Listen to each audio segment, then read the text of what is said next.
You found the Stealth Podcast. Tonight, we'll travel through dark and lonely stories. Where in the world are you watching from? What time is it there? Subscribe and leave your like to support us. Let's begin.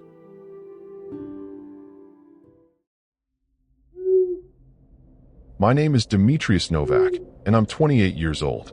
I've been living out of my converted Sprinter van for almost 2 years now, calling Portland, Oregon my home base when I'm not on the road. The freedom of van life had always appealed to me. Waking up to different views every morning, answering to no one but myself, and documenting my adventures for my modest but growing social media following. Little did I know that my journey to the Sunshine State would turn into the most nightmarish experience of my life. I planned to spend winter exploring Florida's coastline, escaping the dreary Pacific Northwest rain for a few months. My van, which I'd lovingly converted myself with reclaimed wood and solar panels, had never let me down. I named her Calypso, a reminder of the mythological nymph who offered sanctuary. The irony of that name would only become apparent to me later. The drive across the country had been uneventful, even peaceful. I'd made friends at campgrounds along the way, shared beers with fellow nomads, and collected stories that would normally make for great content. By the time I reached the Florida Panhandle, I was ready for some genuine rest.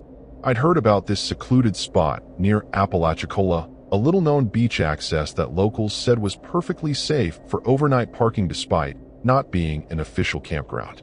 Pulling into the area just before sunset, I noticed only one other vehicle, an old pickup truck that had seen better days. Its windows were tinted so dark I couldn't make out if anyone was inside. Something about it made me uneasy, but I brushed the feeling away. After all, part of the van life ethos was about trusting the community, right? I parked Calypso facing the ocean, wanting to wake up to the sunrise over the Gulf. That evening, I took a walk along the shoreline, collecting shells and taking photos of the spectacular sunset. The beach was deserted except for a lone figure in the distance, standing motionless and watching the horizon. When I raised my hand in a friendly wave, they didn't respond. Just stood there, watching. I told myself they were simply enjoying the solitude, just as I was. Back at my van, I prepared a simple dinner on my portable stove, pasta with canned sauce, nothing fancy, but satisfying after a long day of driving. I poured myself a glass of cheap red wine and sat in my folding chair to watch the stars appear. The gentle sound of waves should have been soothing, but I couldn't shake a growing sense of unease. Maybe it was the isolation, or perhaps the way the pickup truck remained there, silent and dark, with no sign of its occupants. I locked Calypso's doors before turning in for the night, something I didn't always do in remote locations, but felt compelled to this time. As I drifted off to sleep, I could have sworn I heard footsteps circling my van, the soft crunch of sand beneath deliberate steps. I convinced myself it was just the sound of the tide coming in, the water reaching higher up the beach. I was just being paranoid after too many hours on the road. Tomorrow would be better, I told myself. Tomorrow would be normal. I woke with a start at 3:17 a.m., the glowing numbers of my small bedside clock searing into my brain. Something had pulled me from sleep. A sound? A movement? The pickup truck was still there, but now its headlights were on, illuminating nothing but the empty beach ahead. I felt exposed, as if the light was deliberately avoiding the truck while showcasing my vulnerable van to whoever was watching. Rising quietly from my bed, I peered through the blackout curtains I'd installed for privacy. The headlights suddenly cut off, plunging everything back into darkness. My heart hammered against my ribs as I strained to see any movement. There, a silhouette moved between the truck and the water's edge. Then another. 2 people, moving with purpose, though I couldn't tell what they were doing. I debated my options. Drive away immediately? But to where? I wasn't familiar with the area, and the narrow access road would take me past the truck. Call the police? And tell them what? That people were standing on a public beach? They hadn't done anything threatening, yet. I decided to stay put, but sleep was impossible now. I kept one eye on my security mirror, which gave me a partial view behind the van. As dawn approached, I noticed something disturbing. Someone had drawn symbols in the sand around my van, crude spirals, and what looked like words in a language I didn't recognize. They hadn't been there when I turned in for the night. My throat tightened. This wasn't random. This was deliberate. I was being marked for something. The pickup truck finally drove away as the sun began to rise. and I let out a breath I hadn't realized I was holding. I quickly packed up, deciding I needed to leave this place immediately. As I was stowing my bedding, a sharp knock on my side door made me freeze. Against my better judgment, I slid it open slightly. A weathered-looking man in his 60s stood there, his sun-damaged skin suggesting a lifetime outdoors. "You shouldn't be here," he said without preamble. "They've noticed you." Before I could ask who they were, he handed me a small carved wooden figure, a crude representation of what appeared to be a van. My van. The wooden wheels had been broken off. The message was clear enough. "Thanks for the warning," I managed to say, but he was already walking away, heading toward a path that led into the scrubby dunes. I slammed my door shut, locked it, and jumped into the driver's seat. My hands trembled as I turned the key. For one horrifying moment, the engine didn't catch. Then it roared to life, and I peeled away from that beach as fast as Calypso could manage. I drove for an hour, putting distance between myself and Apalachicola before pulling into a busy rest stop.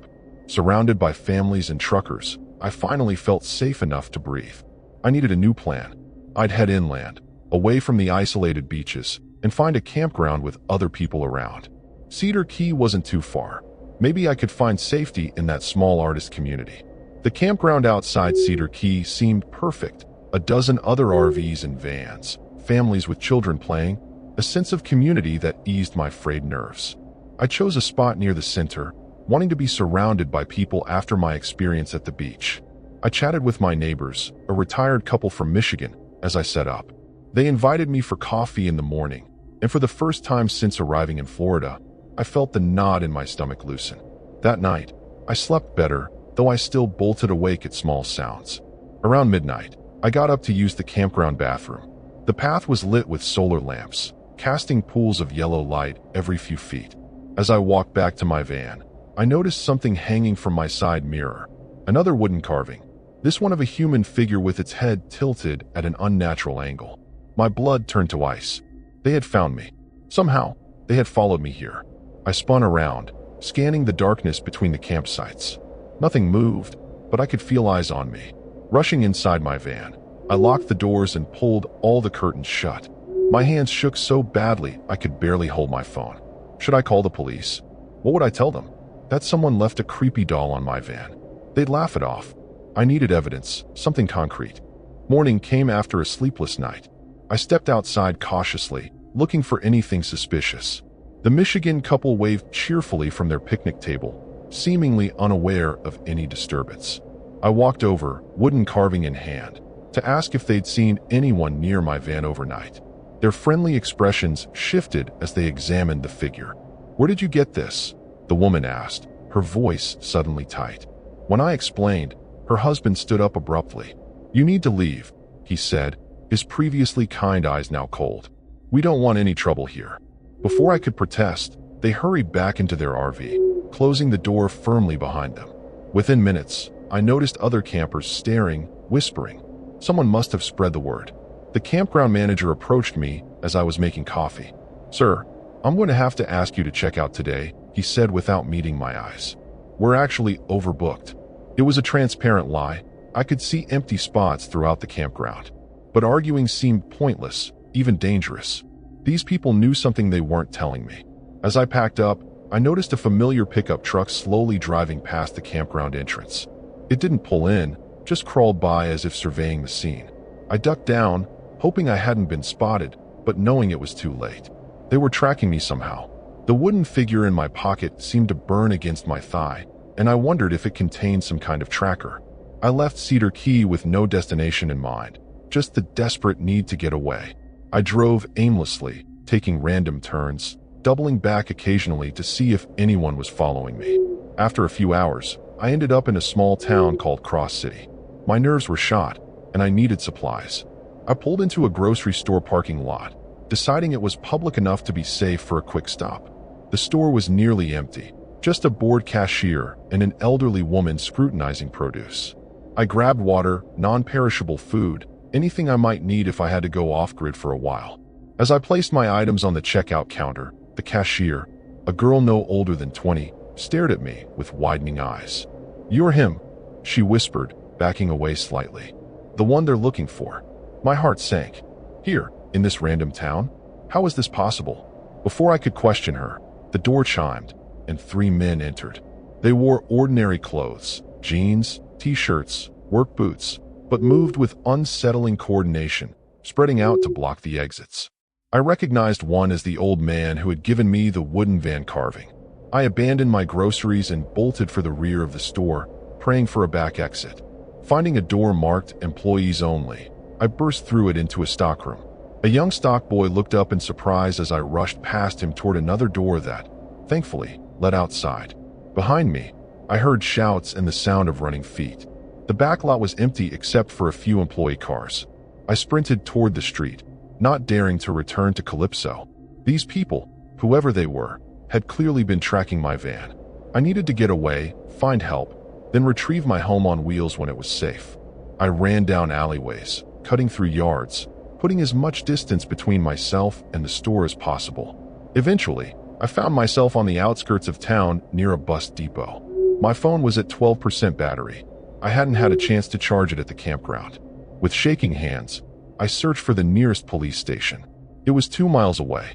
I could make it on foot if I had to, but I felt exposed, vulnerable. Every passing car made me flinch, expecting to see that pickup truck. I ducked into the bus station, hoping to blend with travelers while I gathered my thoughts. The waiting area was small, with just 3 other people sitting on benches. An elderly man dozed in the corner, while a mother tried to quiet her fussing toddler. The third person, a middle-aged woman in a floral dress, stared at me with such intensity that my skin crawled. When our eyes met, she smiled, but there was nothing friendly in the expression. She stood and walked toward the restrooms, pausing as she passed me. "They won't stop until they have you," she murmured, her voice almost musical. "The circle needs completing. Better to surrender now. It's less painful that way." Before I could respond, she continued on, disappearing into the women's restroom. I didn't wait to see if she came out. I bolted from the station, my last hope of finding sanctuary shattered. Outside, the sun was setting, casting long shadows across the street. I needed to get back to my van. Whatever was happening, Calypso was my only means of escape from this nightmare. I took a circuitous route back to the grocery store, staying hidden when possible, heart pounding with each step. When the store came into view, I nearly sobbed with relief. My van was still there, apparently untouched. I approached cautiously, checking for any sign of the men who had chased me. The parking lot seemed deserted now, the store closed for the evening. I circled my van twice, looking for tracking devices or more wooden figures. Finding nothing obvious, I unlocked the door and slipped inside, immediately locking it behind me. Only then did I notice the smell, metallic, organic, wrong. Someone had been in my van. On my pillow lay a fresh carving. This one of a prone figure surrounded by what looked like ritual objects. The wooden figure was wet, stained with something dark that smeared when I touched it. Blood. I threw the blood-stained carving away from me, fighting the urge to scream.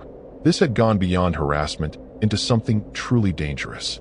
I needed to leave Florida immediately, drive through the night, and not stop until I crossed the state line. With trembling hands, I turned the key in the ignition. Calypso sputtered, then died. I tried again, nothing. Panic clawed at my throat as I popped the hood and stepped outside with my flashlight. The engine had been thoroughly sabotaged, wires cut, components removed.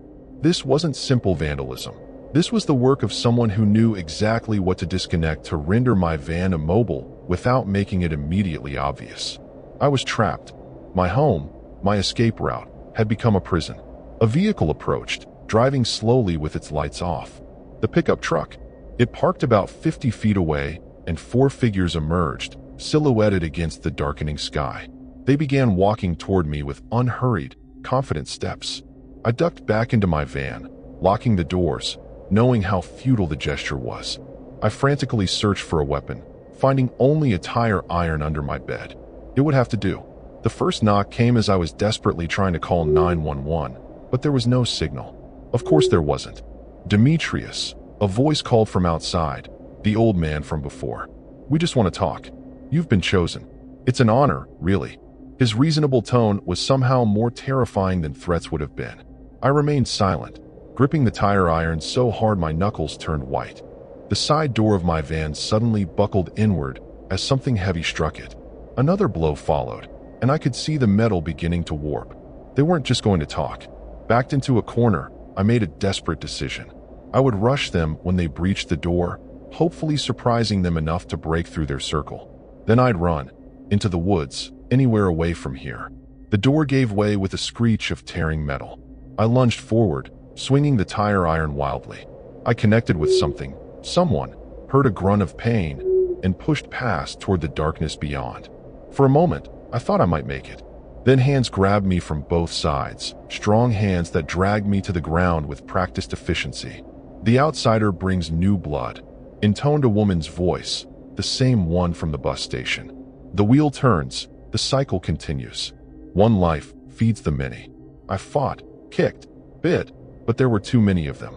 Something sharp pierced my arm, a needle, and almost immediately, my limbs grew heavy, unresponsive. As my consciousness began to fade, they carried me toward the tree line. I could make out shapes in the darkness ahead, stones arranged in a circle, candles flickering. In the center, a shallow depression in the earth, sized perfectly for a human body. My body. The last thing I saw before darkness took me was the old man's face, lined with an almost sorrowful compassion. "Don't worry, son," he said gently. "Your sacrifice ensures the harvest for another season. The land must be fed. It's been this way since before my grandfather's time." I woke once more, briefly, to find myself lying in that earthen depression. The stars wheeled overhead, impossibly bright. Faces peered down at me from the edge of the pit, their features indistinct in the flickering light. They were chanting now, words in a language that seemed to resonate with the very soil beneath me. I tried to move, to speak, but my body no longer responded to my commands. Cold earth began to fall on my face, my chest. They were burying me, slowly, reverently, while I still breathed. With my last conscious thought, I understood the terrible truth. I wasn't the first traveler to disappear in this forgotten corner of Florida, and I wouldn't be the last. My van would be driven away, repainted, sold. My belongings scattered, my digital footprint erased, and the soil of Cross City would drink deeply of what remained of Demetrius Novak, ensuring bountiful harvests for another season. The earth closed over my face.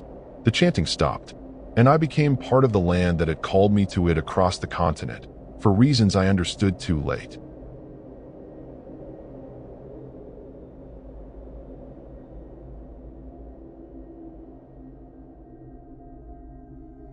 My name is Vanessa Reyes, and I'm 34 years old.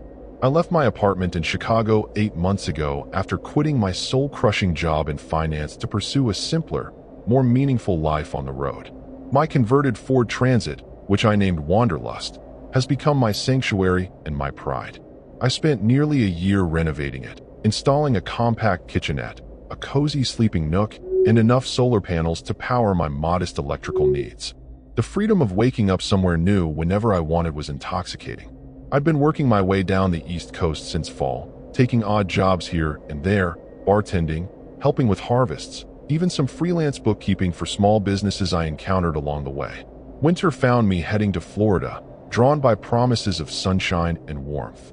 My Instagram followers seemed to enjoy my journey, though I was careful not to post my exact locations in real time.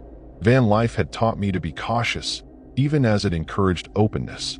By early February, I'd made my way to the Everglades. I'd heard about a small, unofficial camping spot near Flamingo where rangers rarely patrolled and fellow nomads occasionally gathered. The remote location appealed to me. I'd been craving solitude after a week in the busy Keys. As I navigated the increasingly narrow dirt roads, the dense mangroves created natural walls on either side of my vehicle, making me feel as if I were driving through a green tunnel. The spot turned out to be even more isolated than I'd expected, a small clearing about 50 yards from a brackish channel. When I arrived, there was only one other vehicle there, a battered Airstream trailer that looked like it had been parked in the same spot for years. Its aluminum sides were dulled with grime and patched in places with what looked like duct tape. No lights shone from within, but a thin wisp of smoke curled from a small chimney, indicating someone was home. I parked Wanderlust facing the water, hoping to catch the sunset. After setting up my folding chair and table outside, I decided to introduce myself to my neighbor. Community etiquette was important in these unofficial spots. We looked out for each other. I approached the airstream and knocked gently on its door, plastering on my friendliest smile. The door creaked open a few inches, revealing a sliver of a face. A woman, perhaps in her 70s, with skin leathered by the sun and eyes so pale blue they seemed almost colorless. "What do you want?" she asked, her voice surprisingly strong despite her fragile appearance. When I explained I was just being neighborly, her expression didn't soften.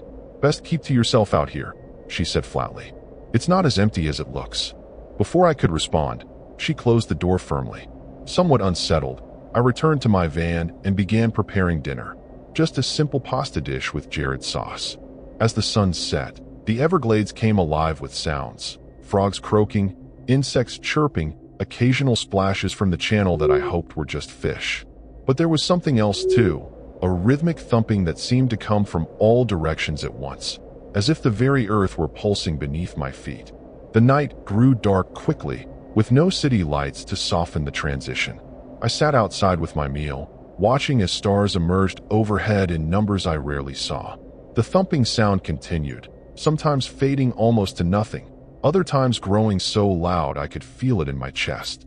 From the airstream, no signs of life emerged, no lights, no movement, though occasionally the smoke from the chimney would thicken, releasing a peculiar sweetish smell I couldn't identify. I turned in early, slightly unnerved by the isolation that had seemed so appealing just hours before. Just as I was drifting off to sleep, a sharp rapping on my van's side door jolted me fully awake. My heart hammering, I called out, asking who was there. No answer came, but the rapping continued, moving around the van as if someone were circling it, testing each surface. I reached for my phone, ready to call for help, only to discover there was no signal. Of course there wasn't. I was miles from the nearest tower. Sleep came in fitful bursts that night, with each creak and groan of the van's metal skin sending me bolt upright.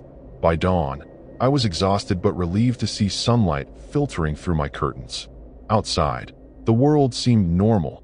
Birds called to each other, and the air was already thick with humidity. No sign remained of whoever or whatever had circled my van in the darkness. I made coffee on my portable stove and carried it to the channel's edge. The water was still, reflecting the tangled mangroves like a perfect mirror.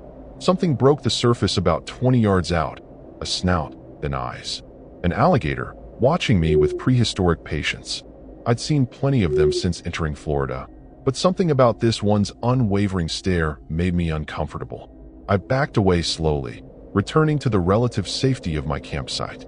The old woman emerged from her airstream, moving with surprising agility for her age. She carried a bucket toward the water, nodding curtly as she passed me. "Did you sleep well?" she called over her shoulder, a hint of knowing in her voice that suggested she already knew the answer. When I mentioned the knocking sounds, she paused. "That wasn't meant for you," she said cryptically. "Not yet, anyway. But they're curious now." "Who's that?" I asked, feeling a chill despite the morning warmth. She didn't answer directly, just dipped her bucket into the channel and straightened up. The alligator I'd seen earlier was nowhere in sight. "This place has history," she finally said. "Deep history. Some say the Calusa Indians used this spot for their rituals, the ones involving sacrifice." She shrugged, as if mentioning something as mundane as grocery shopping. "Me? I've been here 23 years. They leave me alone now. We have an understanding." Before I could press her for more information, a distant engine sound caught our attention. An airboat was approaching, moving fast through the channel. As it drew closer, I could make out two men aboard, both shirtless, their skin burned dark by constant exposure to the sun. They cut the engine, drifting toward our clearing. The woman beside me tensed visibly. "Morning, Agatha," called one of the men, his voice carrying easily across the water. "I see you've got company." His eyes found mine, lingering uncomfortably. His companion remained silent, but his gaze was equally unsettling. "Just passing through," I called back, trying to sound casual. "Heading out later today, actually." The lie came easily, born of sudden unease. "Shame to leave so soon," said the first man, steering the airboat to the bank. "Place like this grows on you." He jumped out, securing the boat with practiced ease. Up close, I could see intricate tattoos covering his torso. Not modern designs, but primitive-looking symbols that reminded me of the Calusa artifacts I'd seen in a museum days earlier. His companion remained aboard, watching silently. Agatha stepped between us, her thin frame somehow imposing. "She's leaving, Garrett." Just like she said. A silent communication seemed to pass between them, decades of history compressed into a glance. After a tense moment, the man called Garrett smiled, revealing teeth filed to points. "Of course she is. Everyone's just passing through." He turned back to his silent companion. "Except us, Ray? We never leave." They departed soon after, the airboat's roar fading into the distance. Agatha hurried back to her airstream without another word, leaving me standing alone with my cooling coffee and a growing certainty that I needed to leave this place immediately. I began packing up my campsite, glancing frequently toward the channel. The alligator had returned, watching from the same spot as before. Inside my van, I found something disturbing, a small wooden carving placed carefully on my pillow. It depicted a human figure with an alligator's head, its meaning unmistakable in this context. Someone had been inside Wanderlust while I talked with Agatha and the men. My hands trembled as I started the engine. The van's wheels spun in the soft earth, struggling to find purchase. After several terrifying minutes, I managed to get moving, navigating back through the green tunnel toward the main road. The dirt road seemed different in the daylight, longer, with more twists and turns than I remembered from my arrival.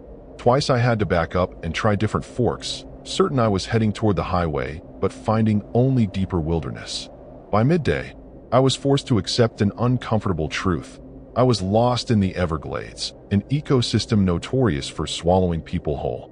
My gas gauge hovered just above empty when I finally spotted a small wooden structure ahead. Some kind of hunting cabin or ranger outpost, I hoped.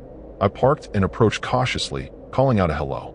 The door hung partially open, revealing a dimly lit interior. The building appeared abandoned, with a layer of dust covering the sparse furniture, but it was clearly used occasionally.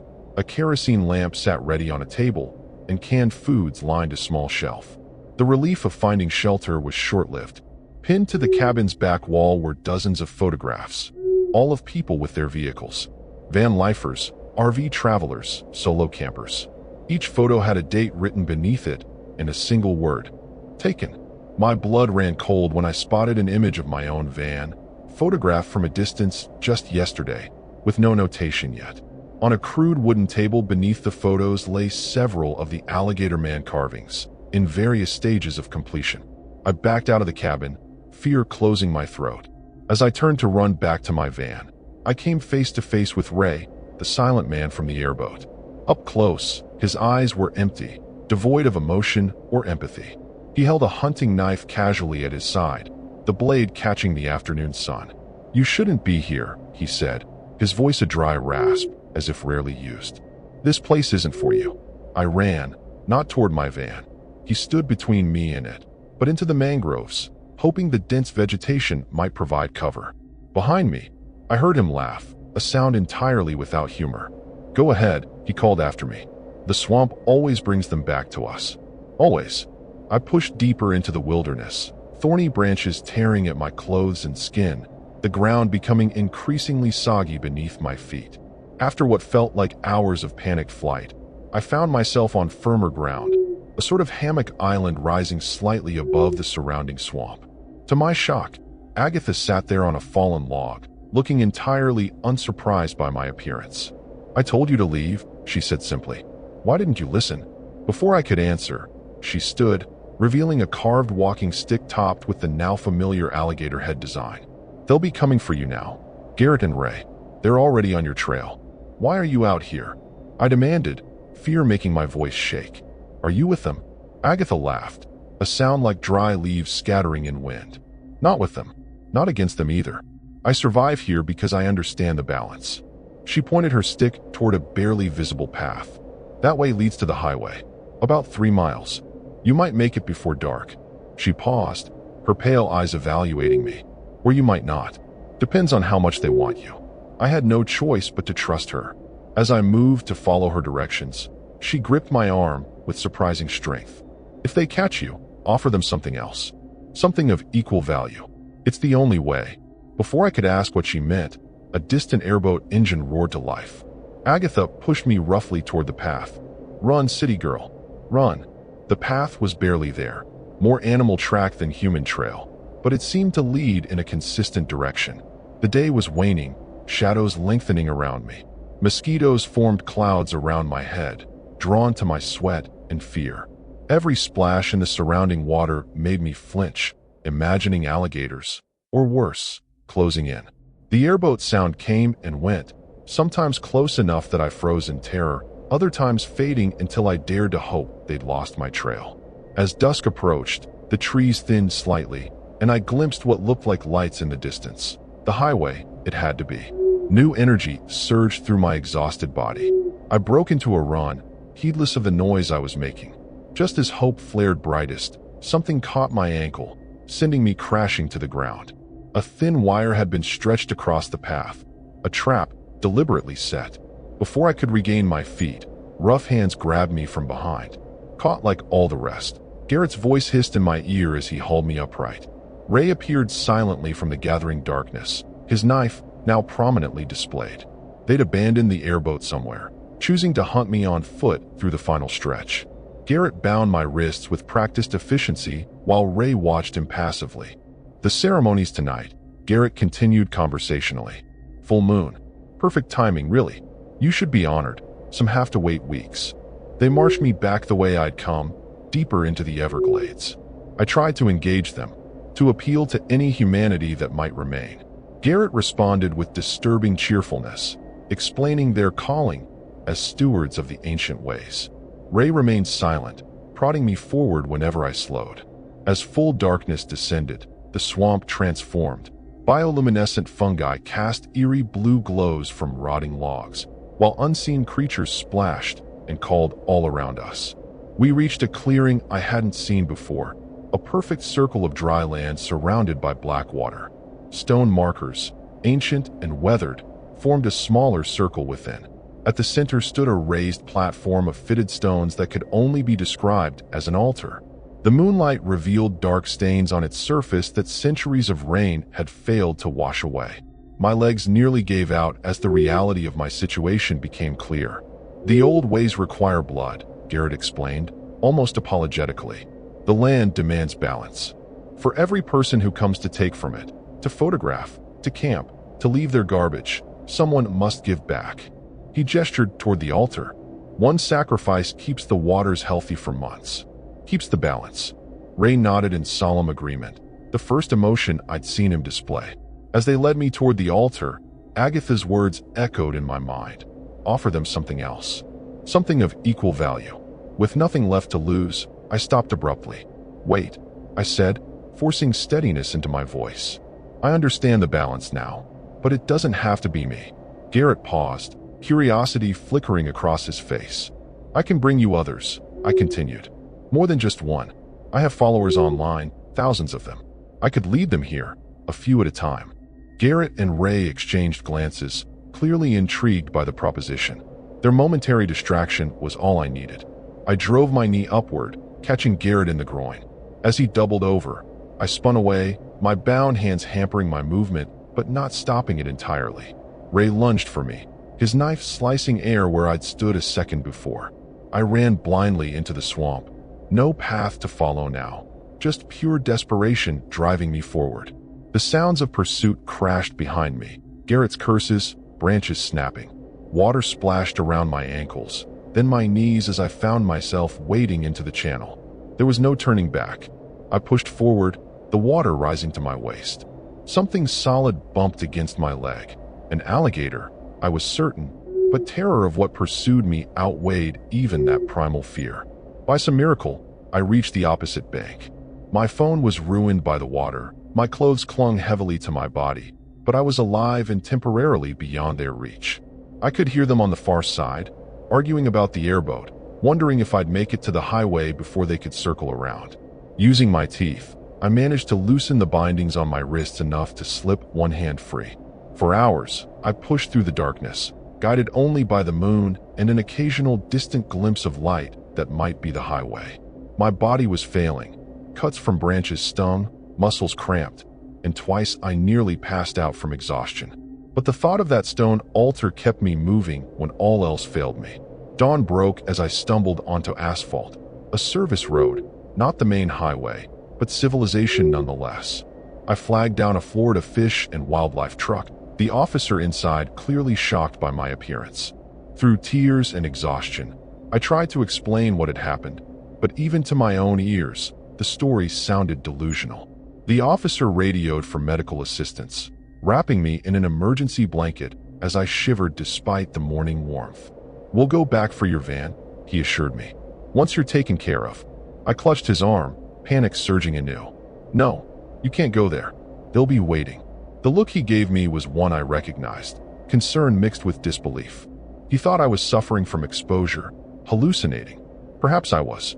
But when I closed my eyes, I could still see Garrett's filed teeth and the dark stains on that ancient altar. The hospital in Homestead kept me overnight for observation, treating my cuts and mild dehydration. A police detective interviewed me, his skepticism obvious though professionally concealed. Yes, they would investigate. Yes, they would search for my van. No, they had no reports of missing travelers in that specific area, though the Everglades claimed several tourists annually who ignored warnings about the wilderness. I was released the following day with a prescription for anxiety medication and a referral to a trauma counselor. The detective gave me his card, promising updates on the investigation. I checked into a cheap motel, using the emergency cash I kept hidden in a special pocket of my jacket, one of the few possessions I still had. That night, I startled awake several times, certain I'd heard knocking on my door or the distinctive sound of an airboat engine. 3 days later, the detective called. They'd found Wanderlust, parked exactly where I described, undisturbed aside from some animal damage. No sign of forced entry, no evidence of other people. The cabin I described turned out to be an abandoned ranger station, scheduled for demolition next month. It was empty save for some old furniture. No photographs, no carvings. As for Agatha and her Airstream, no one matching that description had been seen in the area. "Are you sure you didn't get turned around in the swamp?" the detective asked gently. "Exposure and dehydration can cause vivid hallucinations. We see it every year with hikers." I nearly screamed in frustration, but managed to thank him for his efforts. After hanging up, I sat on the motel bed, doubt creeping in around the edges of my certainty. Had I imagined it all? Was I having some kind of breakdown? A week passed. My physical injuries healed, though I jumped at small sounds and couldn't sleep without the light on. I used my remaining funds to buy a bus ticket to Tampa, where a Vanlife friend had offered me a place to stay until I figured out next steps. The night before my departure, I walked to a nearby convenience store for supplies. As I was paying, the cashier, a bored teenager, slid something across the counter with my change. "Some guy left this for you," he said, already turning his attention back to his phone. It was a small wooden carving. An alligator-headed man. My blood turned to ice. "What did he look like?" I demanded. The teen shrugged. "Old dude. Sunburned. Said you'd know what it meant." I fled the store, abandoning my purchases, running all the way back to the motel. Inside my room, I threw everything I owned into my backpack, hands shaking so badly I could barely zip it closed. I couldn't wait for the morning bus. I needed to leave immediately. As I reached for the door handle, a knock came, 3 sharp raps, then silence. Against every instinct screaming for me to hide, I peered through the peephole. The hallway was empty.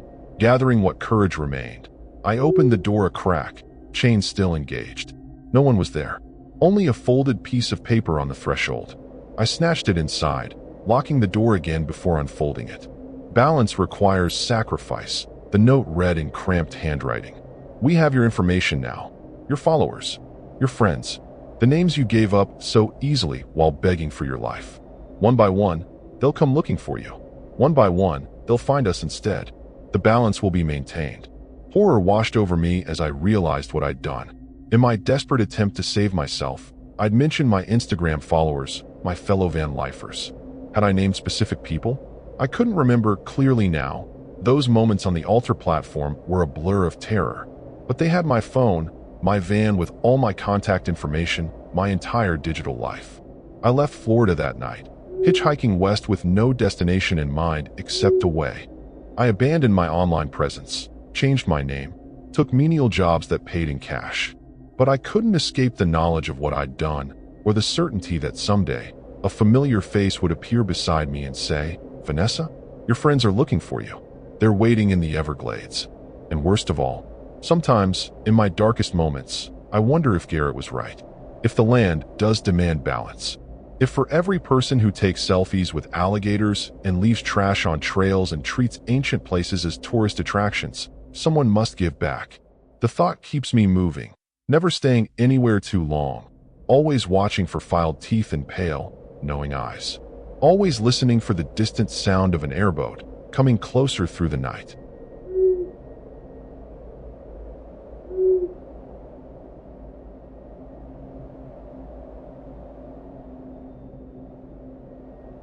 I'm Ansel Warwick, 32 years old, and I live in Boise, Idaho. My van, a beat-up Ford Transit I named Betsy, is my home on wheels. I've been chasing freedom for 2 years, parking in remote spots to feel the world's pulse.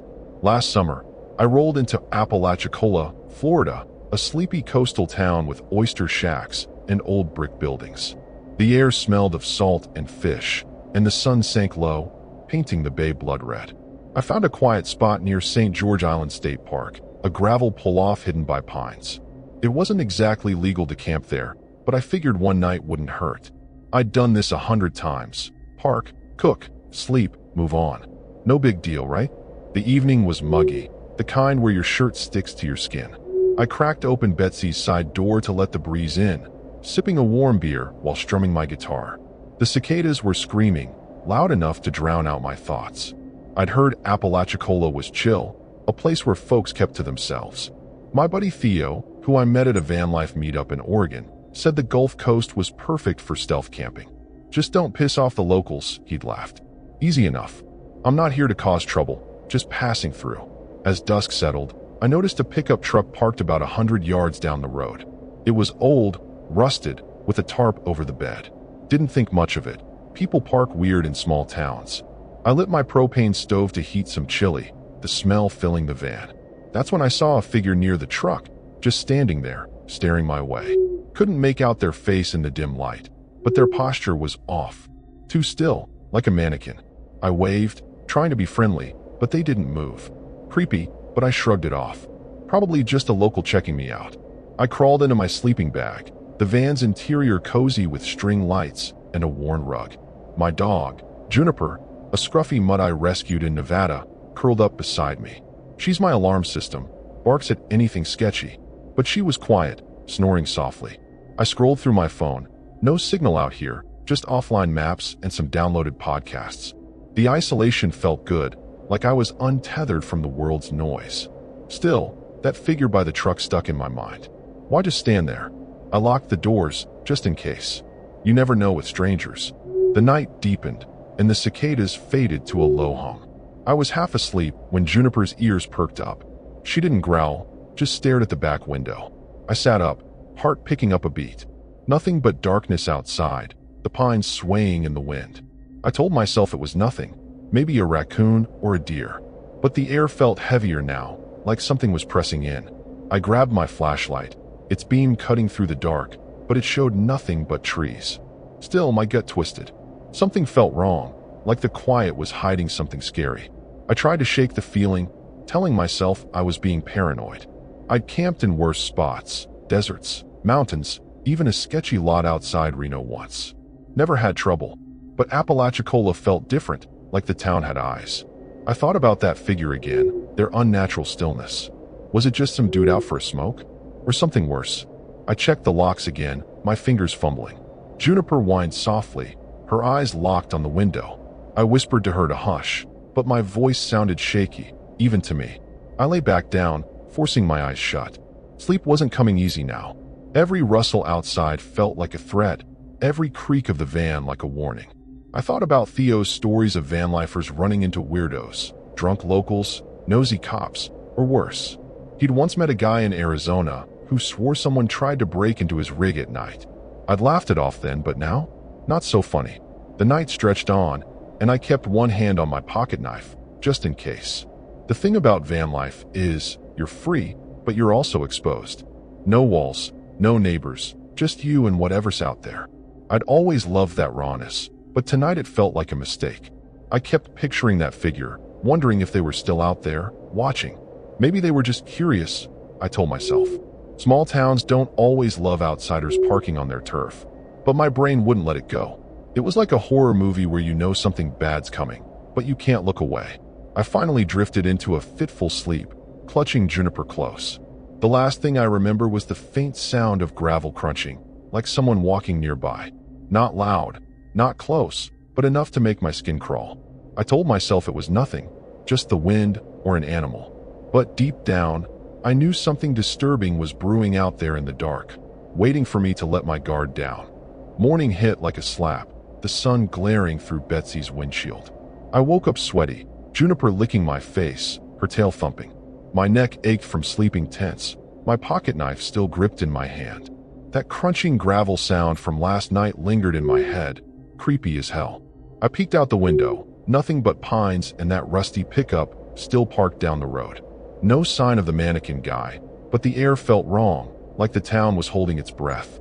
I needed coffee, but my gut screamed to pack up and go. Something about Apalachicola felt off, like I'd overstayed my welcome. I fired up the stove, hands shaky as I poured water for instant coffee. Juniper paced, whining, which wasn't like her.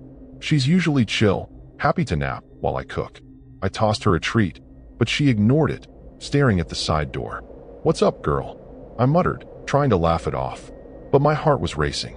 I'd parked in sketchy spots before, like that time in Utah when a coyote scared the crap out of me. But this felt different, more human, more disturbing. I checked my phone again. Still no signal. Great. I stepped outside to stretch, scanning the area. The gravel pull-off was empty, just tire tracks and pine needles. But then I saw it. A scrap of cloth caught on a bush near my van, like part of a shirt. It was dirty, torn, with a faint red stain. Blood? Ketchup? My brain spun. Maybe it was nothing, but it looked fresh, like someone had been here. I grabbed it, stuffing it in my pocket. Stupid move, maybe, but I wasn't thinking straight. I just wanted answers. Or maybe I just wanted to feel in control. Back inside, I sipped my coffee, bitter and too hot. I kept glancing at that pickup. It hadn't moved, but now I noticed the tarp in the bed was lopsided, like something heavy was under it. My mind went to dark places, horror movie stuff, like bodies or weapons. I told myself to chill. Probably just fishing gear. Apalachicola's an oyster town, right? But then Juniper growled, low and mean, her hackles up. I froze. She only does that when something's really wrong, like that time a drunk guy banged on my van in Colorado. I decided to scope out the pickup. Dumb? Probably. But I couldn't just sit there, stewing in paranoia. I grabbed my flashlight and a tire iron from under the driver's seat. "Stay, Junie," I whispered, locking her in. The air was thick, humid, with that fishy Gulf smell. As I got closer, I saw the truck's windows were tinted, impossible to see inside. The tarp fluttered slightly, but there was no wind. My stomach twisted. This was starting to feel like a scary mistake, but I was too stubborn to turn back now. I circled the truck, keeping my distance. Up close, it looked worse. Dense, rust, and a cracked windshield. Something about it screamed trouble. I glanced back at Betsy, maybe 50 yards away, feeling exposed. That's when I heard voices, low and muffled, coming from the trees. Not words, just sounds, like people trying not to be heard. My heart pounded. I crouched behind the truck, gripping the tire iron. Were they watching me? Had they seen me snooping? I should have just driven away, but now I was stuck, caught in my own dumb curiosity. I crept back to the van, every step feeling like a spotlight was on me. The voices stopped, but the silence was worse, heavy and unnatural. I climbed into Betsy, locking the doors fast. Juniper was still growling, her eyes fixed on the trees. I started the engine, ready to bolt, but then I saw something in my side mirror. Two figures stepping out from the pines. They were tall, wearing ragged clothes, faces hidden by hoods. They didn't move, just stood there, staring. My mouth went dry. This wasn't just creepy. This was straight up horrifying. I hesitated, my hands shaking on the wheel. Part of me wanted to peel out, but what if they followed? My van's not exactly a race car, and these back roads were narrow, easy to get lost on. I thought about Theo's advice, don't engage with weirdos. But what if they weren't just weirdos? What if they were dangerous? I glanced at the cloth in my pocket, that red stain taunting me. Had I just made things worse by taking it? My brain screamed to leave, but something held me back, like I needed to know what was happening. I cut the engine, trying to think. Maybe I could talk to them, figure out what they wanted. Small-town folks can be territorial, right? I'd dealt with grumpy locals before, like that farmer in Idaho who yelled at me for parking near his field. But this felt different, like I'd stumbled into something I wasn't supposed to see. The figures hadn't moved, but now one raised a hand, pointing right at my van. My blood ran cold. Whatever was going on, it was bad, and I was in way over my head. Those figures in the woods didn't budge, their hooded faces locked on my van. My heart was hammering so hard I could feel it in my throat. Juniper's growls turned into sharp barks, her teeth bared at the window. I shushed her, my voice barely a whisper, but my hands were shaking bad. The air in Betsy felt thick, like I was breathing panic. Those guys weren't just curious locals. They were something else, something scary. I clutched the tire iron, my knuckles white, and peeked through the curtain. One of them took a step forward, slow, deliberate, like a predator sizing me up. I fumbled for my keys, ready to start the van and haul ass, but then I heard it, a low, guttural hum, like a chant, coming from the trees. It wasn't loud, but it crawled into my skull, making my skin prickle. I'd heard weird stuff before, like coyotes howling in Nevada, but this was different. This was human, and it felt wrong, like a horror movie cult vibe. I scanned the woods, my flashlight beam shaking. More shapes moved in the shadows, maybe 4 or 5 now, all hooded, all too still. My stomach dropped. This wasn't just a couple of creeps, it was a group. I slid into the driver's seat, trying to stay low. Juniper was losing it, her barks echoing in the van. "Quiet, girl," I hissed, but I was freaking out too. I turned the key, and Betsy's engine sputtered. Loud, too loud. The humming stopped dead, like I'd flipped a switch. Silence pressed in, heavy and disturbing. The figures didn't move, but I could feel their eyes on me, like they were waiting for something. I glanced at the cloth in my pocket, that red stain glaring. Had they seen me take it? Was that why they were here? I shifted into drive, my foot hovering over the gas, but then something hit the van, hard. A thud against the back door, like someone threw a rock. Juniper went ballistic, lunging at the window. I spun around, flashlight in hand, but saw nothing but darkness. Another thud, this time on the side, then another. My heart was in my throat. They were surrounding me, testing me. I thought of that time in Oregon when kids threw bottles at my van for laughs. But this wasn't kids. This was deliberate, menacing, straight up horrifying. I floored it, gravel spitting under the tires. Betsy lurched forward, but the road was narrow, twisting through the pines. My headlights caught glimpses of figures darting between trees, keeping pace. How the hell were they so fast? My mind raced. Were they on drugs? Crazed? I didn't know, but I knew I'd made a mistake staying here. The cloth in my pocket felt like a curse now, like I'd stolen something sacred. I swerved to avoid a fallen branch, my tires screeching. The van wasn't built for this. It was a home, not a getaway car. A figure stepped onto the road ahead, blocking my path. I slammed on the brakes, Betsy skidding. It was a woman, her hood down now, face pale and gaunt, eyes sunken like she hadn't slept in years. She held up a hand, not in surrender, but like she was commanding me to stop. My mouth went dry. She didn't look human, not really. More like a ghost from some scary campfire story. Behind her, the others closed in, their humming starting again, louder now, vibrating through the van. Juniper whimpered, cowering behind me. I threw Betsy into reverse, tires spinning, but the road was too tight to turn around fast. The woman didn't move, just stared, her eyes boring into me. I caught a glimpse of something in her hand, a blade, maybe, glinting in my headlights. My brain screamed to get out, but where? The woods were theirs, and the nearest town was miles away. I thought of Theo's warning about weirdos, but this was beyond weird. This was a nightmare, a full-on horror show unfolding right in front of me. I managed to back up a few feet, but then the van jolted, something heavy slammed into the rear. The back window cracked, spiderwebbing under the impact. I yelled, more out of shock than anything, and floored it forward again, narrowly missing the woman. She didn't flinch, just kept staring, her lips moving like she was chanting. The others were closer now, their shapes clearer, ragged clothes, dirty faces, all carrying something. Tools, weapons. I couldn't tell, but it was bad, real bad. I swerved onto a side path, branches scraping Betsy's sides. The humming followed, echoing through the trees, like they were everywhere. My headlights flickered, the battery struggling from the rough ride. I glanced at the cloth again, my hands sweaty. Whatever it was, it meant something to them, and I'd screwed up by taking it. The path narrowed, and I realized I had no idea where I was going.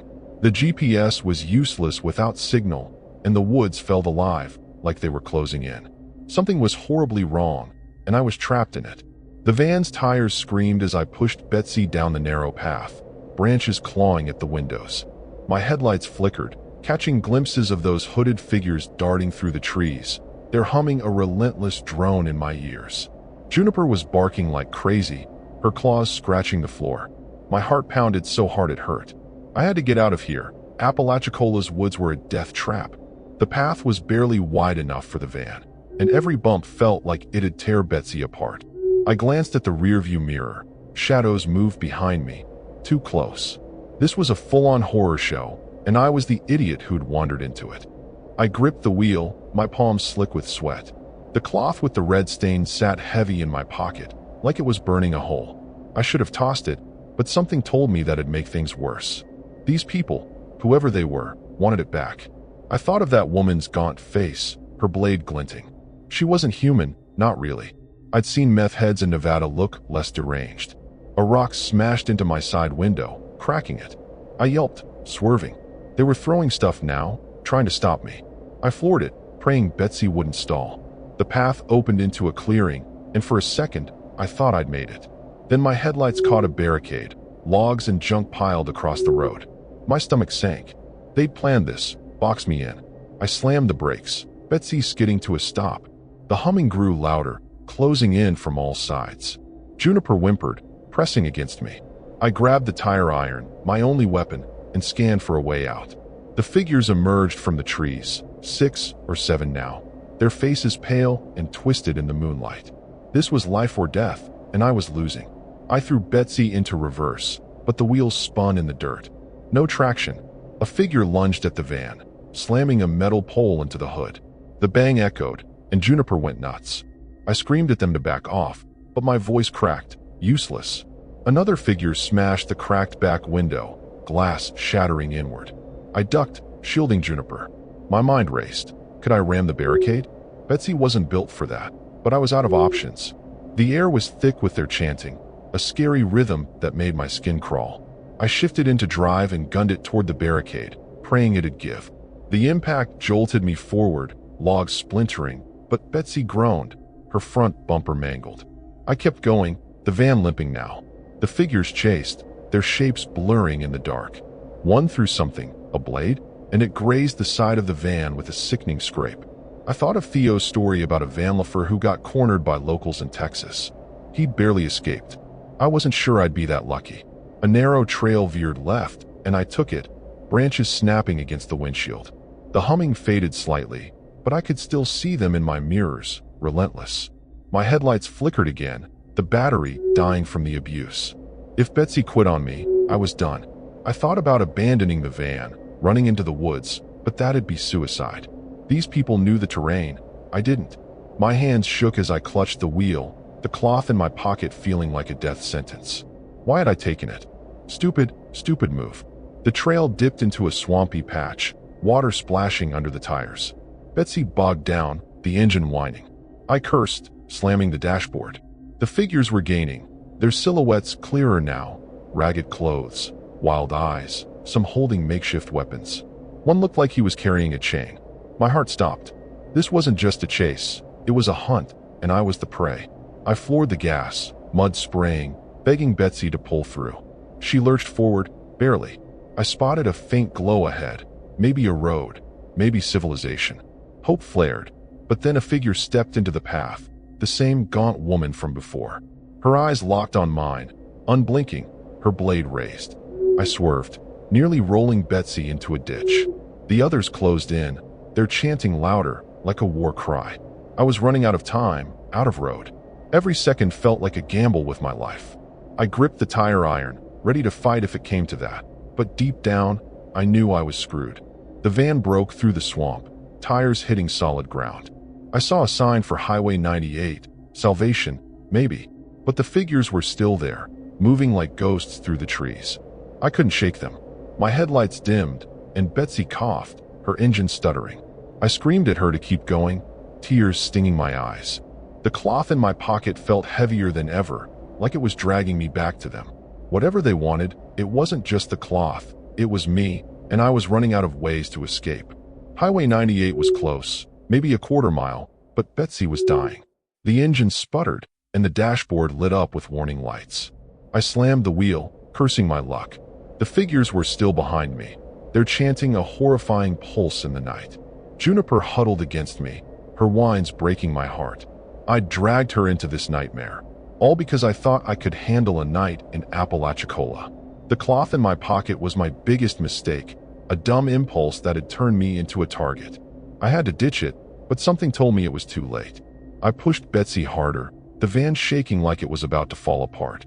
The highway's glow was brighter now, but so were the figures, closer, too close. One threw a chain, and it wrapped around my rear wheel, yanking Betsy to a stop. The impact threw me forward, my head smacking the wheel. Blood trickled down my forehead, warm and sticky. Juniper barked, lunging at the door as shadows surrounded the van. This was it, the end of the line, and it was my fault for not leaving sooner.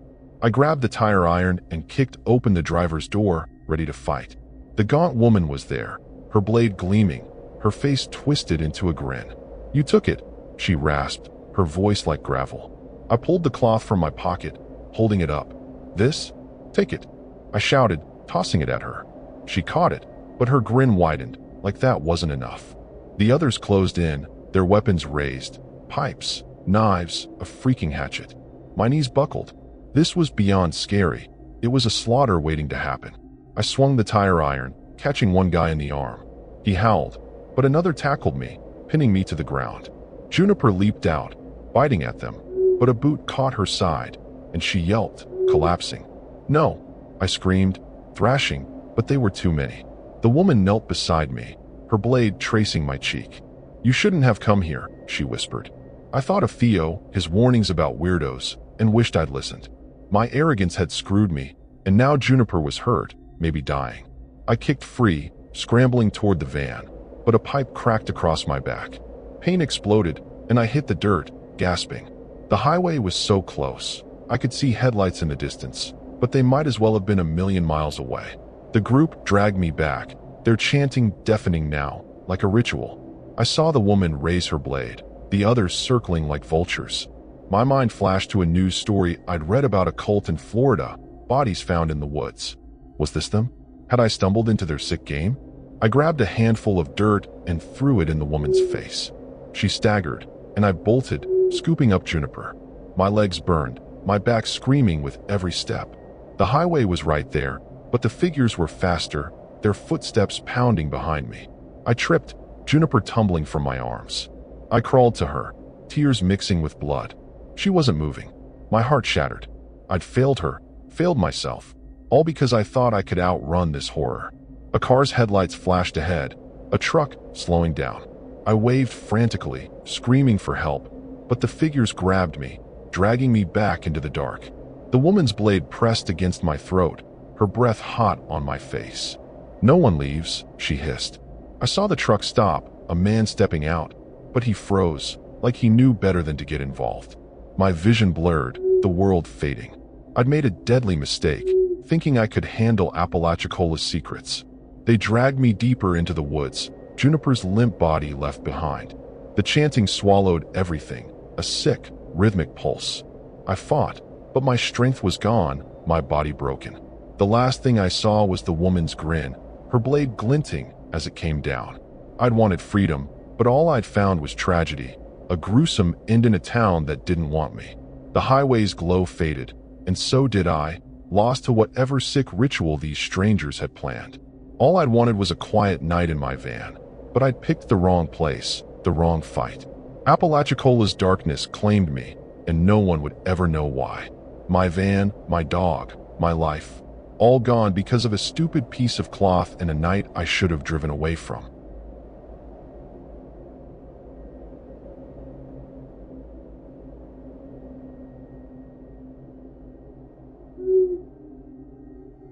I'm Marlo Gaines, 29 years old, and I live in Missoula, Montana. My van, a spruced-up Dodge Sprinter I call Rusty, is my ticket to the open road. I've been vanlifing for 3 years, chasing sunsets and quiet spots. Last fall, I pulled into Apalachicola, Florida, drawn by its quaint vibe and oyster bars. I parked on a secluded dirt road near the Apalachicola River, surrounded by marsh grass and cypress trees. The spot wasn't exactly legal, but it was hidden, perfect for a night of stealth camping. The air was heavy with salt and mud, and the sunset turned the river a creepy shade of orange. I settled in, cracking open Rusty's back doors to cook some ramen on my camp stove. The marsh was alive with frogs croaking, a sound that usually soothes me. I'd heard Apalachicola was laid back, a gem for vanlifers like me. My friend Kira, who I met at a meetup in Colorado, raved about the Gulf Coast's vibe. "Just watch out for weird locals," she'd said, half joking. I brushed it off, sipping a soda and tossing a ball for my cat, Pickles, who chased it around the van. I felt free, untethered, ready for a quiet night. As dusk fell, I noticed a faint light flickering across the river, maybe a campfire. It was odd, too far for a house, too steady for lightning. I figured it was other campers, maybe fishermen. I'd camped near folks before, like that time in Oregon when some rowdy hunters kept me up. No big deal. I lit a lantern, its glow warm inside Rusty. Pickles curled up on my sleeping bag, purring. I scrolled through my offline playlist. No signal out here, just the hum of the marsh. But that light across the river kept nagging me, like it was watching. I stepped outside to pee, the air thick and humid. The river smelled of decay, like something dead was rotting nearby. I shone my flashlight across the water, but the light was gone now. Weird. I told myself it was nothing, just my brain playing tricks. Van life makes you jumpy sometimes. Every rustle feels like a threat. I locked Rusty's doors, double-checking like always. Pickles was chill, batting at a moth, but I couldn't shake the feeling that something was off, something disturbing in the quiet. Back inside, I tried to relax, munching on chips and reading a beat-up paperback. But then Pickles froze, her ears twitching, staring at the side window. She's not like a dog, doesn't spook easy, so that got my attention. I peered out, seeing nothing but dark marsh and twisted trees. My flashlight beam caught a glint, something metal, maybe, near the water's edge. My stomach tightened. Was someone out there? I told myself it was probably a beer can, but the hairs on my neck stood up. I turned off the lantern, sitting in the dark to listen. The frogs had gone quiet, which wasn't right. Nature doesn't just shut off like that. I thought of Kira's stories about creepy encounters, some vanlifer in Arizona who swore someone watched him sleep. I'd laughed then, but now? Not so much. I grabbed my multi-tool, flipping out the knife, just in case. Pickles hissed softly, her eyes locked on the window. My heart picked up. Something was out there, and it didn't feel friendly. I tried to distract myself, petting Pickles to calm us both. But then I heard it, a low, rhythmic tapping, like someone knocking on a tree. Not loud, but deliberate, coming from the riverbank. My blood ran cold. I'd heard animals make weird noises before, like raccoons fighting in California, but this was different. It felt human, purposeful, like a signal. I peeked through the curtain, my flashlight off to avoid drawing attention. The marsh was pitch black, but the tapping kept going, steady and scary. I crawled into my sleeping bag, pulling Pickles close. She was tense, her claws digging into my arm. The tapping stopped, but now there was a new sound, splashing, like someone wading through the river. My mind raced. Fishermen? Poachers? I didn't know, but I didn't like it. I thought about starting Rusty and bolting, but the dirt road was muddy, and I wasn't sure I could outrun trouble. I locked the doors again, my hands shaky. This wasn't just a bad vibe. It was starting to feel like a horror story. The splashing got closer, then stopped right outside the van. I held my breath, clutching my multi-tool. Pickles was silent now, her eyes wide. The silence was worse than the noise, heavy and wrong. I strained to hear anything. Footsteps, voices, anything. But there was nothing. Just the marsh, waiting. My gut screamed that I'd made a mistake parking here, that Apalachicola wasn't as safe as I'd thought. Something was out there, and it was close, too close, ready to turn my quiet night into something terrifying. The splashing stopped, but my heart was still jackhammering. I sat frozen and rusty, clutching my multi-tool, Pickles tense in my lap. The marsh was dead quiet now, no frogs, no wind, just a suffocating stillness. I peeked through the curtain, expecting to see something, a shadow, a face, but it was just black. That metal glint I'd seen by the river stuck in my mind, sharp and disturbing. Was it a tool? A weapon? I told myself to chill, but my gut screamed trouble. I'd camped in dicey spots before, like that sketchy lot in New Mexico, but this felt different, like Apalachicola was hiding something nasty. I fumbled for my flashlight, keeping the beam low to avoid being spotted. Pickles hissed, her claws digging into my thigh. "Easy, girl," I whispered, but my voice was shaky. I scanned the van's interior, making sure everything was locked. The air felt heavy, like a storm was brewing, but the sky was clear. I thought about Kira's warning about weird locals. Had she meant something like this? I grabbed my phone. No signal, of course. No way to call for help. My only choice was to sit tight or risk driving out through the mud. I noticed something new outside. A faint smell, like burnt hair, drifting through the cracked window. It was faint but wrong, like something died and was torched. My stomach churned. I'd smelled dead animals before, like roadkill in Montana, but this was sharper, more deliberate.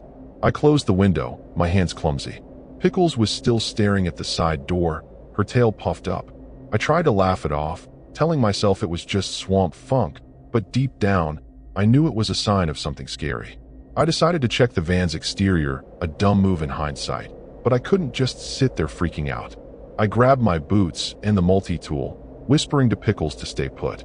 The mud sucked at my feet as I stepped outside, flashlight off to stay stealthy. The river was still, reflecting the moon like a mirror. Then I saw it, a small pile of bones near the water, arranged in a circle. Not animal bones, either. Too big, too clean, like they'd been scraped. My heart stopped. This was horror movie level bad. I backed toward Rusty, my breath shallow. The burnt hair smell was stronger now, stinging my nose. Something moved in the reeds, a quick rustle, then silence. I froze, scanning the dark. Nothing, but I felt watched, like eyes were boring into me. I'd felt this once before, camping near a creepy old mine in Nevada, but this was worse. More human, more intentional. I climbed back into the van, locking the doors fast. Pickles was growling now, low and mean, her eyes fixed on the river. I started Rusty's engine, the rumble loud in the quiet. I wanted to bolt, but the dirt road was a muddy mess, and I wasn't sure I'd make it far. Plus, where would I go? The nearest town was miles away, and these back roads were a maze. I thought about Kira's story of a vanlifer who got stuck in mud and had to hike out. Not an option here. I cut the engine, deciding to wait till dawn. Maybe daylight would make things less terrifying. But then I saw it. A handprint on my windshield, smeared in something dark. Mud? Blood? My throat tightened. I wiped the handprint with a rag, my hands shaking so bad I dropped it. It wasn't mud. It was sticky, reddish, like old blood. My mind raced. Was this a prank? A warning? I'd heard of locals messing with vanlifers, like that time in Oregon when someone slashed my tires. But this felt darker, more disturbing. I stuffed the rag under the seat, not wanting it near me. Pickles was still growling, her eyes darting between the windows. I grabbed my multi-tool again, feeling like a kid clutching a toy against a monster. I tried to think straight. Maybe I could signal for help, flash my headlights, honk the horn. But that'd draw attention, and I wasn't sure I wanted that. What if whoever left that handprint was waiting for me to screw up? I thought about those bones, arranged so neatly, like a ritual. My skin crawled. I'd read about weird stuff in Florida, cults, disappearances, but never thought I'd stumble into it. I decided to move the van a bit, just to feel less exposed. I crept forward, tires squelching in the mud. As I inched along, my headlights caught something, a figure standing in the reeds, tall and thin, holding what looked like a long stick. No, not a stick, a spear, homemade, with something shiny tied to the end. My blood ran cold. They didn't move, just stared, their face hidden in shadow. I stopped the van, my hands frozen on the wheel. Another figure appeared, then another, all holding weird weapons, all watching me. This wasn't just a bad night. This was a nightmare, and I'd driven right into it. Those figures in the reeds didn't move, just stood there clutching their makeshift spears, their shapes sharp against the moonlight. My heart was pounding so hard I thought it'd burst. Pickles hissed, her fur bristling, claws digging into my leg. I gripped my multi-tool, useless against that many, but it was all I had. The air in Rusty felt like it was choking me, thick with that burnt hair smell. These weren't just creepy locals. They were something worse, something straight out of a horror film. I flicked on my headlights, hoping to scare them off, but their eyes glinted back, unblinking, like animals caught in a trap. I slammed Rusty into gear, tires spinning in the mud. The figures started moving, slow at first, then faster, fanning out like they were hurting me. Their spears glinted, tied with what looked like bones or teeth. My stomach twisted. I'd seen weird stuff camping, like that time in Utah when I found a deer skull carved with symbols, but this was next-level disturbing. I floored it, the van lurching forward, but the mud was thick, slowing me down. One of them hurled something, a rock, and it smashed into my side mirror, shattering it. I swerved, barely keeping Rusty on the path. The figures were chanting now, a low, guttural sound that made my skin crawl. It wasn't words, just noises, like a pack of wolves circling prey. I thought of Kira's story about a Vanlifer who swore he heard voices in the woods. Had he run into these freaks? I glanced at Pickles, her eyes wide with fear. I had to get us out, but the road was a mess, and my headlights caught more figures ahead, blocking the way. This was a trap, and I'd driven right into it. A spear hit the van's side, the thud loud enough to make me jump. Pickles yowled, diving under the seat. I screamed, "Leave us alone," but my voice was swallowed by their chanting. I thought about that bloody handprint, those bones by the river. These people weren't just messing with me, they were hunting. I tried to reverse, but the tires just spun, mud spraying everywhere. The figures closed in, their faces clearer now, pale, gaunt, with eyes that didn't look human. This was full-on horror, and I was the star of the show. I grabbed my flashlight, shining it at the closest figure. He didn't flinch, just raised his spear, its tip gleaming with something wet. Blood? My mind flashed to news stories about missing hikers in Florida, bodies never found. Was this what happened to them? I honked the horn, hoping to scare them or draw help, but the sound only seemed to excite them. Their chanting got louder, faster, like a ritual kicking into gear. I was trapped, my van stuck, my cat terrified, and no one was coming to save me. I fumbled for my phone, still no signal, but I hit record, whispering, "If anyone finds this, I'm in Apalachicola, near the river. They're after me." Stupid, maybe, but it felt like my only shot at leaving a trace. The figures were at the van now, tapping their spears against the windows, the sound rhythmic and terrifying. One of them, a woman with stringy hair, pressed her face to the glass, her lips moving like she was praying. Her teeth were filed, sharp like a shark's. My blood ran cold. This wasn't just scary, this was insane. I tried the engine again, praying Rusty would pull through. She coughed, then roared, lurching forward a few feet before bogging down again. The figures pounded the van, their spears scraping the metal like nails on a chalkboard. I thought of running, grabbing Pickles and bolting into the marsh, but that'd be suicide. These people knew the terrain, and I'd be dead in minutes. I remembered Kira saying, "Never leave your van. It's your fortress." But Rusty wasn't holding up, and neither was I. A loud crack split the air. One of them had smashed the back window. Glass rained inside, and Pickles screeched, darting to the front. I swung my flashlight like a club, yelling, but they didn't care.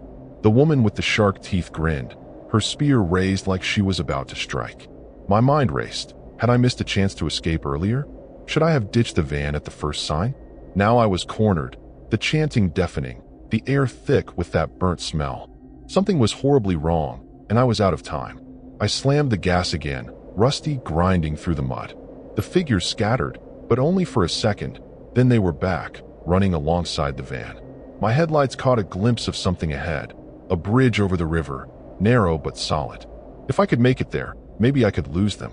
But the woman was at my window now, her spear scraping the glass, her eyes locked on mine. I was in deep, and whatever these people were planning, it was going to be gruesome. I floored the gas, Rusty's tires clawing through the mud toward the bridge. The figures were right on me, their spears scraping the van, their chanting a sick, pounding rhythm. Pickles was under the seat, yowling, as glass crunched from the broken back window. My heart was in my throat, my hands slick on the wheel.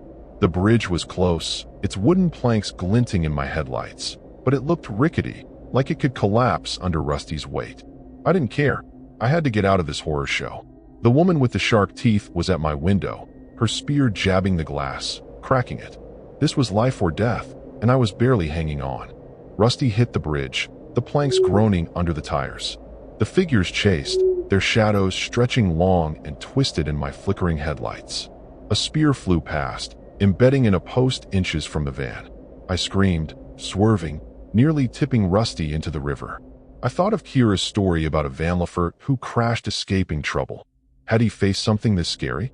The chanting grew louder, like a war cry, urging me to keep going. But Rusty was struggling, the engine coughing from the strain. If I stalled here, I was dead. I glanced in the rear view. 6 or 7 figures, sprinting, their weapons raised. One threw a rock, smashing my taillight. Red shards flew, and Pickles hissed, terrified. I grabbed my multi-tool, ready to fight if it came to that, but against this many? No chance. The bridge shook, planks splintering. I prayed it'd hold, picturing headlines about missing vanlifers in Florida. My phone was still recording a grim diary of this nightmare. The woman's face flashed in my mind, those teeth, that grin. She was the leader, I could tell, and she wasn't letting me go. Halfway across, Rusty's engine sputtered, the dashboard flashing warnings. I cursed, slamming the wheel. The figures were on the bridge now, their footsteps pounding like drums. One leaped onto the van's roof, the metal creaking under their weight. I swerved, trying to shake them off, but they held on, banging with something heavy. My heart stopped.